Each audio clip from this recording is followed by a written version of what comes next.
প্ৰকৃতিৰ ঔষধি গুণযুক্ত দ্ৰব্যসমূহৰ ভিতৰত সবাতোতকৈ বেছি অধ্যয়ন আৰু পৰীক্ষা-নিৰীক্ষা চলোৱা হৈছে আদাৰ বিষয়ে।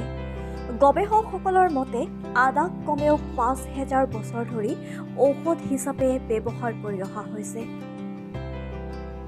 ডেনমাৰ্কৰ কেইগৰাকীমান বিশিষ্ট গৱেষকৰ মতে মাইগ্ৰেইন নামৰ মূৰৰ বিষত ভোগা ৰোগীসকলেও নিয়মিতভাৱে আদা খোৱা প্ৰয়োজন, কিয়নো ই মগজুৰ ৰক্তবাহী নলিকাসমূহত ৰাসায়নিক ক্ৰিয়াৰ ফলত উৎপন্ন হোৱা জ্বলন বা প্ৰদাহক প্ৰশমিত কৰিবলৈ সক্ষম।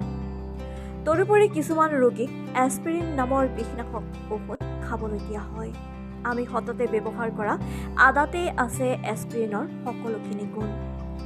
বজাৰত ক্ৰয় কৰা পাকস্থলীত কৰিব পৰা সম্ভাৱ্য বিৰূপ প্ৰতিক্ৰিয়াৰ পৰাও আদা সম্পূৰ্ণ মুক্ত। কফনাশক হিচাপেও আদা বহুলভাৱে ব্যৱহৃত হয়, কিয়নো দেহে কফৰ বাবে উৎপন্ন কৰা কাৰকসমূহক বাধা দিব পৰা গুণেৰে আদা সমৃদ্ধ।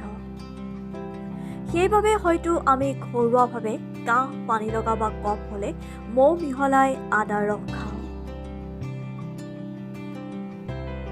নিউজ ডেস্ক ৰিপৰ্ট, লেংডন বাতৰি।